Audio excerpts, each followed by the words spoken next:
Ladies and gentlemen, hello and welcome to Unit Lost. I am Stylosa, and I think we need to discuss the way the meta is going to go after all of these PTR changes with the Lunar Horizon Colony update that is on the PTR right now go through, because they are very interesting. Now, this is the PTR, so it's very difficult to work out what is strong and what is weak. All we can do is read from our experience, or me specifically, read from my experience of playing the game for so long and apply that to what's going on the PTR. Now, we've got three characters that have been heavily changed on the PTR. Now, the first one I think we need to touch on is Roadhog. Now, I made a video and said, look, rip Roadhog. Roadhog is dead. Roadhog really is dead if this goes through, because the problem with Roadhog is he doesn't do enough burst damage now to instantly kill people. On the other hand, with the live version of Roadhog, which just hooks you in, and if you've got 200 HP, you're dead pretty much 100% of the time.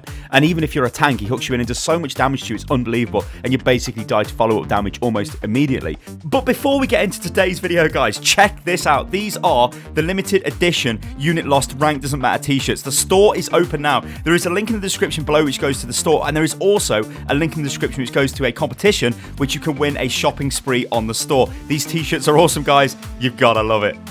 On live, that's what he does, right?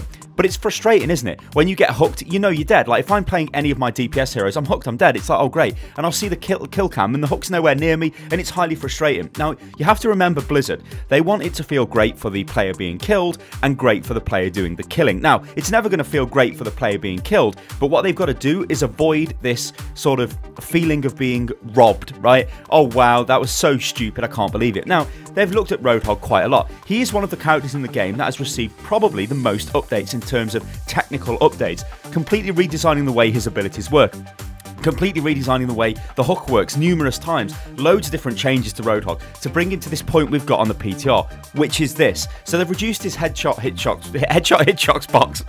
No, his his hitbox. Gee, why can't I read this? Head hitbox size reduced by 20%. There you go. And his scrap gun, it now does 33% less damage off both attacks. The fire rate's been increased by 30% to try and potentially offset that, and the clip size has been increased from 4 to 5. Now, with an increase in fire rate by 30% and a reduction in damage by 33%, you're probably thinking, okay, well, it's fairly similar in damage output. Yes, he is. Slightly lower because of the less damage, but then that's kind of changed or increased a little bit because he's got an extra bullet in his gun. Okay, that's awesome. The problem the big issue with this is it means when he hooks you in with a hook combo, so drops the hook, pulls you in, fires left click or primary fire into you, then melees you, typically that will kill every single 200 HP hero in the game, basically, right? It won't do that now. It will reduce them to a pretty low HP state if all of the pellets land in the head, which is very difficult to do on very small targets like tracers and the like, so you're better off just body shotting them. But straight up body shotting a tracer should be able to kill her even with this nerf, but other heroes maybe not if they've got 200 HP. Like I said, like Soldier 76, going to be very difficult to kill him. So what that means is now Roadhog's going to hook you, you're going to get pulled in, he's going to fire at you, but you're not instantly dead. I bet you're like me, guys. As soon as you get hooked, you just take your hands off the keyboard, you're like, oh, I'm dead, and then you're dead, and it's like, great, whatever. If you don't die, it's an absolute miracle. Now, though, there's a very good chance you won't die. So you get hooked in, the defense of the hook is just to run away. You know, it's like, okay. So it removes all of Roadhog's potency, and this is the problem I've got, right? And this is why Roadhog is such a difficult character. Roadhog is one of the awesome sort of solo queue heroes in this game. You can carry games really hard with Roadhog because all you need to do is flank people, hook them, and if you kill somebody in a fight, basically your team's going to win. I think there was statistics I've seen on a website called Winston's Lab, which indicated that you've got like an 80% chance of winning the fight if you get the first kill. And that's what Roadhog does. He gets the first kill, which is massively powerful. The thing is now, though, he's not going to be able to do that, so I really struggle to see where he fits into the game. Yes, he's still going to output a lot of damage, spread damage, and it's going to be great damage for burning through barriers, but, you know, Reinhardt is maybe not in the game as much as he was because we've seen a lot of dive comp with Winston, so maybe Roadhog is not too great. Yeah, you could argue you could hook a Winston in and do damage to him, etc, etc. But my big issue with the Hog is he's now lost his potency. But I never really agreed with that level of potency in the first place. Remember, he's a tank, right? If he hit you with the sweet spot from his alternate fire, he could, like, pop your head from a long distance, right, and one-shot you. That's not great. His hook is a very long range, can hook you in and kill you. Again, it doesn't feel too great, especially compared to some of the other tanks. Now, What does this mean for Roadhog players? It means that you're not going to be able to one-shot people. It means that if you're the flanking Roadhog, which I know there are loads of you guys out there who go and flank and just do massive damage and rip the enemy apart. Like I've got this, on Hollywood. I like playing Roadhog on Hollywood Attack because I like just running around the back of the point, you know where the mega health is on the first point, and just hooking somebody and killing them. It's pretty much a guaranteed win. It's like, oh dear, I've just killed somebody. That's great. You know, but it's arguably quite bullshit, isn't it, ladies and gentlemen? So I know there's going to be two different sides to this argument. It's going to be great. Roadhog has been nerfed, so he's not going to instantly kill me all of the time, which is awesome. And then there's going to be the Roadhog players who are honestly asking, what the hell does Roadhog do? Because all I see Roadhog doing right now with these PTR nerfs is he's just an ultimate battery, which means everybody else fires at him and gets ultimate charge while he sits there and heals himself, and then they fire at him again. Because he's not that potent, he's not really going to scare you. Now, is this going to mean he's going to be completely not unusable in the game? Not exactly. It means that he's going to be not as powerful as he was, and it means that people will probably select other heroes instead. Probably a D.Va. If you're a Roadhog player, D.Va, I don't know, she's probably a good pick for you now. Or some, even you could go back to a Zarya if you wanted to do that. But I fear for Roadhog. Will these changes go through to live? Typically, most PTR changes do. It is a Tuesday today, though, so maybe they will change this later on. I'm not sure. But yes, Roadhog, it's a complex situation, but he is heavily nerfed, and he will not be used as much as he is because he does not have that instant kill capability on the 200 HP heroes anymore. It's sort of like 50-50 almost. McCree, now this is one close to my heart. This is one of my, I guess you could say, mains. It's not, well, I guess he is, right? I like playing McCree. Problem with McCree is he's one of the worst characters in the game because he has a really bad ultimate. He has kind of abilities that don't really sync up together, the roll and the flashbang. You know, you want to get close range onto people, but then he's going to die because he doesn't have any sustain. You know, it's very difficult with McCree. However, if you've got really good accuracy with McCree, it's so satisfying to just ping those headshots, and he can do a ton of damage, obviously. But what have they done to McCree? Well, what they've done is looked at his Deadeye. So targets now begin locking on after 0.2 seconds instead of 0.8 seconds. Damage accumulated over the first 1 second increases from 20 to 80. Damage per shot after the first 1 second is unchanged. Now, what that means is he locks on faster and does more damage quicker. This means he has now got an ultimate which should help him against Tracer. Now, the big problem with McCree is Tracer is a better McCree. Now, you're probably thinking, Style, well, Tracer's nothing like McCree, is she? Why would you... or even, I guess, Soldier is a better McCree, is probably a better example. But I like the Tracer one because I'm pretty sure this ultimate change is designed to help him deal with Tracers and maybe even Lucio's, right? Because what this does is it sort of changes his Deadeye from this big ability where you sort of walk out, it's so obvious using it, long lock on time because it's going to instantly kill whoever it locks onto unless they're behind a barrier, and then you fire. Problem is, it only works at lower levels, doesn't it? Like, I always remember the first time I played this game, Numbani, I played McCree, first character, I ran forward, and it was on the first point, I used Deadeye and I killed 4 of the enemy team, and I thought, wow, this is so powerful. Of course, it is at the lower levels, but it's not as soon as people understand what McCree does. It becomes absolutely useless. In fact, it's probably one of the worst ultimates in the game. So changing it like this makes it more of like a quick draw, right? So you can pop your ultimate if you've got a Tracer diving on you and probably manage to kill her before she kills you, or you're going to be able to kill that Lucio that's moving really quick or something like that, right? Taking snapshots. I don't think it's going to be about burning down the tanks anymore.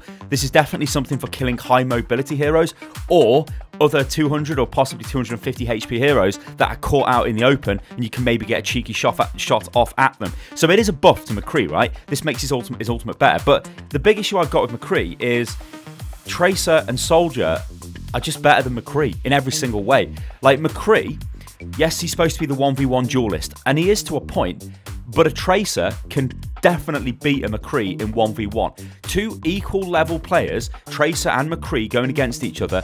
The Tracer should beat the McCree. Now, that's not right? McCree has the flashbang. This should be something which can just stop the Tracer and he wipes her out. The thing is, Tracer can get clever. She can blink in, blink out, and it becomes a skill matchup where when the Tracer player's skill becomes a little bit better than the McCree generally has no chance. The other problem McCree's got is he is the most diveable, not support, he's not support, is he? The most diveable offensive hero in the game. So what I mean by that is when somebody jumps onto him, he literally has no way of escaping. Yes, he can flashbang, you can hope for the best, but he's probably going to get killed. If you look at all the other offensive heroes, Genji can dash away, he can deflect. Soldier's got his heal, he can sprint. Tracer can blink, she can rewind. I could go on and on and on. He doesn't have anything like that, McCree, and he just dies. So why would you take McCree when you could take Soldier 76, who can heal himself, who can flank, who can get away from danger, whereas McCree is just stuck. McCree relies on landing those absolute peachy headshots non-stop, and if you're going to do that, yeah, then you'll be a god tier player. But if you can't do that, you know, if you're like me, I think my accuracy on McCree is like 60%, which is pretty good, right? But I know if I play Soldier, I'll be more effective. But I like to play McCree. So I'm in this very, like, weird place. If I like McCree, because I like the headshot stuff, and I like, you know, I just like McCree. But I know if I play Soldier, it'll probably be a little bit better. But, then what about Tracer? And this is the big issue with McCree. So when we look at his kit, we look at his flashbang, we look at his role, I think things need to change with McCree, really, just to make him more survivable when he gets dived. Problem is, I know Blizzard have got a big issue with McCree, because we can see this by the past of McCree, where McCree has been insanely strong in the past, where his Fan the Hammer did massive damage. He didn't have any bullet damage drop off at range. He was just absolutely ridiculous, right? So if they give him too much power, McCree suddenly becomes an absolute insta, almost like 100% pick in every single game. So he's a very difficult character but to balance. So hopefully they keep changing him. But this is a good change. This means his ultimate isn't as bad as it was, but I don't think it really addresses the problems with McCree. So does it make McCree super strong in every single game? Not really, you know. And finally, Reaper. This is the big one. This is the Reaper vampiric buff. So what Reaper does now is he gains 20% back of all damage done as health. So he's got a self-heal. This is a massive change to Reaper, because what this does to Reaper is gives him a ton of self-sustain. Now, I say a ton. It's 20% back of the damage he does, so it's not like he's completely healing himself in fights. What it does mean, though, is that he is healing himself enough in fights with massive HP targets, like tanks, which is what he's designed to kill, so he can out-sustain them and then kill them. It also means that against smaller targets, when they've got the range on him, because obviously Reaper's terrible range, like he's just point-blank range and that's it, when they're like fighting him at distance, or if Reaper does get close to them and start firing at them, if they disengage, it means that Reaper is healing himself a little bit to allow him to have a potential disengage there as well. However, is this OP? No. And why isn't this OP? In fact, is this good? Yes, this is better than the Soul Globe mechanic, because that was pretty crap, I thought, to be honest. Killing people, then going around and collecting their health globes. You know, okay, from like a thematic sort of point of view, yeah, it was sort of the anti... Mercy, wasn't it? Because Mercy sees your soul on the ground when you're dead, and then she can res you, whereas Reaper just rips your soul out of you, and then he sort of, well, heals you from it, but then you could still get res by Mercy, so then were you soulless? I don't know, ladies and gentlemen. But yeah, Reaper's issue, and this is why he's not OP, and I don't think he ever will be OP, is he is so dependent on the meta, it is unbelievable. He is close range damage, right? To the point of, well, it being point blank, yeah? He has to walk right up to you, blast you in the face. This is okay if Reaper can get there. This is the problem with Reaper. His other abilities are really bad. Like, Reaper's teleport is a really bad ability. This thing, you stand there, you cast it, oh, he goes all stationary, and then he appears at the location, he's still stationary, everybody can see you appearing, it's like, oh, there's Reaper. We've all been there, haven't we, where we've seen Reaper teleport, and we just sit there, waiting like, come on then, Reaper. As soon as he pops out, we just start firing him, and he dies straight away. It's not a great ability for Reaper. His Wraith form, I think that's cool. I think the way that reloads your guns as well after you've, when you enter it, I think that's cool as well, because it means you can use it aggressively rather than defensively all the time. You do get a small movement boost off this, but it's not great. I think if that had more of a movement boost, that could be pretty good for Reaper. However, his teleport is the big thing for me. It is a useless ability. It's something which is great against really new players to the game. And even then, after a few games, they'll realise, oh, Reaper can teleport. You know, you can hear the audio prompt when Reaper arrives. It's, oh, Reaper's teleported somewhere. It's not that effective. So I think that ability itself needs to be totally reworked. So let's just go back to this change, this 20% vampiric ability that he's got. He does damage to you. He takes 20% of that damage back as healing. This means that when he goes against Roadhog, especially the new Roadhog, he wins 100% of the time. Roadhog cannot beat him. Roadhog can hook him and fire into his head and then melee him, and Reaper just fires back into Roadhog's head, doing so much damage, he's healing himself back up to the point where Roadhog can't actually kill him, and then Reaper just plows straight through him. So that's very good. He can plow straight through Reinhardt, that's very good. He can plow through a Zarya if she's not bubbling herself, that's very good. He can plow through a D.Va. In fact, he really owns D.Va, because D.Va can't do anything to him. Like, you can blast D.Va and output so much damage into her so quickly that you just start healing up, and she just literally cannot do anything to you. Yes, you can't stand there and just let her shoot you in the head, because she will kill you. You have to sort of duke around and all that stuff. Winston, you just destroy Winston. Winston cannot do enough damage to you. So now we finally have a tank buster. So what does this mean for Reaper? Well, right now in the game, there is a heavy dive comp meta. You guys have maybe seen this in your games. If you haven't, if you've watched any of the professional games, you will notice that there is constantly dive comp in every single game. Triple DPS dive is the meta of Overwatch right now. If you can do that, then you will win most of your games, right? Sadly, it means Reinhardt is not really used, but it means that D.Va and Winston are used quite a lot. Now, Reaper is going to be very strong against those heroes. So in an anti-dive comp, if you took a Reaper and the Reaper just stood there and waited for the dive to happen and then engaged on it, well, then he's going to get massive value. But the thing is here, Reaper has to wait for the fight to come to him. He can't go to the fight. This is Reaper's massive problem. So yeah, all the enemy team would have to do is just swap their comp around a little bit and then probably counter the Reaper massively. So what do I think about Reaper? Is he OP? Is it powerful? Is it good? It is good. It is fairly powerful against targets it needs to be powerful against, i.e. the tanks. Is it OP? I don't think so. Are we going to see a massive load of Reaper? I don't think so. He still needs looking at. Against other targets like offensive heroes and supports and stuff, he's still Reaper. He can still blast these people away if he gets in close and he does headshot damage to them. You know, and that's fine. But I still think he needs something going on. You know, he just needs some sort of more deeper look at his character, much like McCree. I think they need their kit changing. The role for McCree and the flashbang for McCree, they're okay, but they need looking at. The teleport for Reaper, yeah, it needs looking at. Wraith form is kind of okay. I'm not too bothered with that, although I would like it if it had a little bit of movement added to it. So where are we going with all of this stuff? Where is the meta going to go with Overwatch? Well, we're going to see less Roadhog.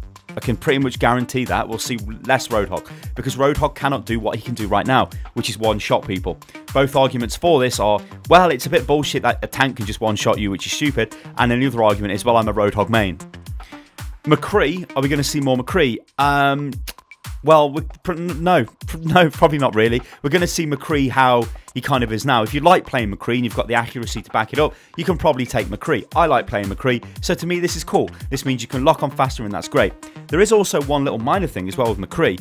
The Ana Nano Boost, if that hits you, I believe this is referred to as the Electric Cowboy, so you've got Nano Visor or Electric Cowboy, I guess, for McCree. Instead of the Soldier 76 example, McCree will lock on rapid, like really, really fast now. So if he is nano boosted Denny High Noons, he would instantly wreck all of the support and the offensive heroes really quick on the enemy team. There could be some good uses for this on points like final point of Hanamura. You rush in, you pop it, you blast the team really quick and you dive in. Might be more effective than a Nano Visor, but then again, Nano Visor is Nano Visor and it is so stupidly powerful because, of course, you can run around while you're blasting people, etc, etc. So yeah, McCree usage, I don't know, it's probably going to stay the same, but it is a good change. It gives him some more options against those heroes which he should kind of be killing. And from, like, I've said this a bit earlier, but from like a thematic point of view, it makes more sense, right, that it's a quick draw instead of this long drawn out thing, which is, you know, suits his character better, right? Wild West, quick draws, yeah, I think that's okay. And Reaper. Reaper is now the best anti-tank close-range character in the game, which is what he should always be, but I've still got issues with getting Reaper into the fight. I think he'll be used maybe a little bit with anti-dive comps, but I don't think he's going to be used all that much more than he is. If you've still got a Reaper on your team, it's still going to be like, well, we could have a soldier, you know, who could pump out loads of damage at range instead of just relying on this close range hero that might do damage if heroes happen to get close to him. Ladies and gentlemen, I've been Stylosa and this is Unit Lost, and this has been a very detailed look at what the potential meta could be when all of these PTR changes with the Horizon Lunar Colony map go through, because they are huge and they change the characters in quite a big way. Let me know what you think about this in the comments below. I'm especially interested if you're a Roadhog main, and I'm interested if you're a Reaper or McCree main, but I think there's way more Roadhog mains than Reaper and McCree mains, just because Roadhog is, well, yeah, Roadhog, dearie me. Alright guys, you can follow me on Twitter, which is @UnitLostGaming. You can join the Discord server, which is discord.gg/UnitLost, and I will catch you on the next one. Toodaloo.